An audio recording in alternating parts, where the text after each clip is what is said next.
আসসালামু আলাইকুম প্রিয় ছাত্রছাত্রীরা, তোমরা কেমন আছো? আশা করি সকল খুব ভালো আছো। আজকে আমি তোমাদের সামনে হাজির হয়েছি হাই মাদ্রাসা তোমাদের 2024-25 যে বর্ষাতে টেস্ট পেপার দেওয়া রয়েছে তার ইতিহাস সলভ নিয়ে। ইতিহাস আমি তোমাদেরকে দুটো সেট করে দেখাবো। ইতিহাস তোমাদের যে ইসলামের ইতিহাস রয়েছে এবং প্রকৃতির সাধারণ ইতিহাস, এই দুটো ইতিহাস থেকে যে সকল শর্ট কোশ্চেনগুলো রয়েছে সেগুলোর অ্যান্সার নিয়ে আমি আলোচনা করবো। একদম নির্ভুল উত্তর। আশা করি এই উত্তরগুলো তোমরা যদি প্র্যাকটিস করো পরীক্ষার হলে কোনো প্রকার সমস্যা হবে না। স্টুডেন্ট ভিডিও স্কিপ না করে প্রথম থেকে কন্টিনিউ করার অনুরোধ রইল। চ্যানেল নতুন হয়ে থাকে অবশ্যই চ্যানেল সাবস্ক্রাইব করে পাশে থাকা বেল আইকন অন করে দেবো। আর অলরেডি অন্যান্য সাবজেক্টের যে টেস্ট পেপার সমাধান সেগুলো আপলোড করে দেওয়া হয়েছে, ভৌত বিজ্ঞানের সমস্ত সেট, ইংলিশ, আর অন্যান্য সাবজেক্টের। যারা ওই ভিডিওগুলো দেখোনি তারা অবশ্যই প্লে লিস্টের লিঙ্ক আমি ডেসক্রিপশন বক্সে দিয়ে রাখবো, তারা ওই লিঙ্কে ক্লিক করে কিন্তু ভিডিওগুলো দেখে নিতে পারো। আর অনেক জায়গায় পিডিএফ যদি চাও তাহলে বেসিক্যালি চ্যানেল সাবস্ক্রাইব করে ডিসক্রিপশন বক্সে নাম্বার আমাকে মেসেজ করো। মেসেজ করার সাথে সাথে আমি সম্পূর্ণ ফ্রিতে পিডিএফ দিয়ে দেবো। সো স্টুডেন্ট, বেশি কথা বাড়িয়ে আজকে ভিডিও শুরু করা যাক। দেখো, আমি দেখে নেবো যে ইতিহাসে আমাদের মোট কটা সেট আছে।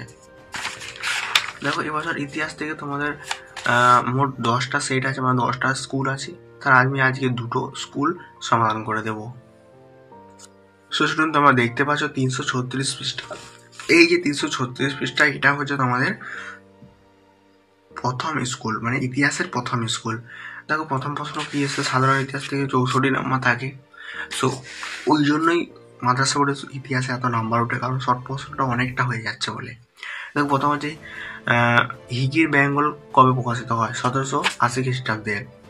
আত্মজীবনীমূলক জীবনী ঝরাপাতা রচনা করেছিলেন কে? সারদা দেবী চৌধুরানী। কলকাতা বিশ্ববিদ্যালয় প্রতিষ্ঠা করা হয় 1857 সালে। কোল বিদ্রোহী নেতা ছিলেন সুই মুন্ডা। দেখো, সুই মুন্ডা মানে মুন্ডা বিদ্রোহী নেতা ছিল না, কোল বিদ্রোহী নেতা ছিল সুই মুন্ডা। এটা তোমরা একটু মানে ঘুরিয়ে ফিরিয়ে দিবে, গত বছর কিন্তু প্রশ্নটা এসেছিল, তোমরা কিন্তু এটা দেখে রাখবে। ভারত সভা প্রতিষ্ঠিত হয়েছিলেন 1876 খ্রিস্টাব্দে। আনন্দ মোটরকে রচনা করেছিলেন বঙ্কিমচন্দ্র চট্টোপাধ্যায়। আধুনিক ছাপাখানার জন্য কাকে বলা হয় থাকে? গুটেনবার্গকে। কাকে দেশবন্ধু বলা হয়? চিত্তরঞ্জনকে। দেখো, প্রত্যেকটা প্রশ্ন কিন্তু অ্যান্সার আমি কিন্তু করে দিয়েছি, আশা করি কোনো প্রকার অসুবিধা হবে না। তারপর নেক্সট প্রশ্ন দেখো,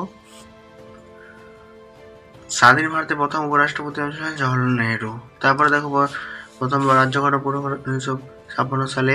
নথিপত্র কত সংরক্ষণ করে রাখা হতো? মহাফিজ খানা। কাঙাল হরিনাথ কাকে বলা হতো? অর্থাৎ হরিনাথ মজুমদারকে। তারপরে বঙ্গভঙ্গ রোধ হয়েছিল 1856 খ্রিস্টাব্দে। ভারতের প্রথম সমাজপত্র ছিলেন সমাজের দর্পণ। সত্য। তিনটাই সত্য। তারপরে রাজপঙ্গুলি মিল নাও।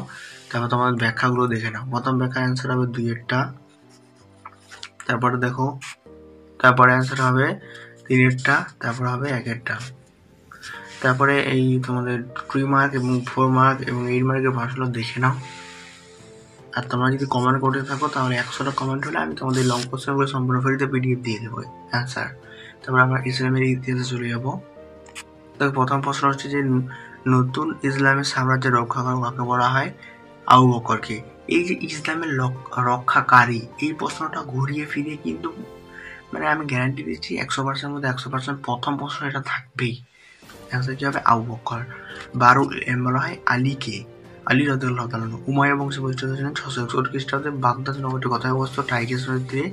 ইউরো স্পেনের মুসলিম সংঘাত হয়েছিল কত খ্রিস্টাব্দে? না, 703। তারপর যে খলাফায়ে রাশিদিনের সময়কাল 30 বছর ছিলেন। হিজরি সন কার আমলে চালু হয়েছিলেন? উসমান। উমাইয়ার যুগের রয়্যাল মার্কেটে কাকে বলা হয়? আব্দুল মালিক। তারপর দেখো, কোরআন সংরক্ষণ থেকে শুরু করে সমস্ত প্রশ্ন দেখে নাও। এই ছিল প্রথম সেটে তোমাদের অ্যান্সার।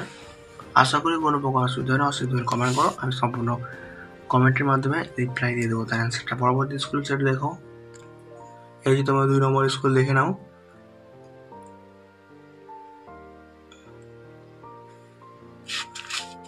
সব প্রশ্নগুলো কিন্তু বোর্ডে শোনাচ্ছি না, ভিডিও লং হয়ে যাওয়ার কারণে।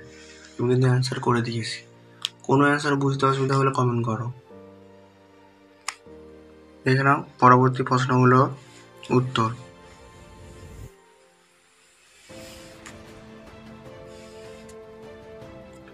এরপর আমরা চলে যাবো যে ইসলামের ইতিহাস। তাই তো তোমাদের সাধারণ যে ইসলামের ইতিহাস রয়েছে, দেখো আমি বলেছিলাম না ইসলামী রক্ষা কারকে বলা হয় হাউ অক্ষরকে। দেখো দুটো সেটগুলো দুটো সেটের মধ্যেই রয়েছে। পরবর্তী প্রশ্নগুলো করে নাও। সো স্টুডেন্ট, ভিডিওটা এই পর্যন্তই। যদি ভালো লাগে তাকে অবশ্যই চ্যানেল সাবস্ক্রাইব করে পাশে থাকবে। আর যারা সাবস্ক্রাইব করছে তাদেরকে অসংখ্য ধন্যবাদ। তো বাই, আবার অন্যান্য কোনো একটা টপিক নিয়ে তোমার সাথে আলোচনা করবো। কোন টপিক নিয়ে আলোচনা করবো সেটা কমেন্ট করতে থাকো। বাই।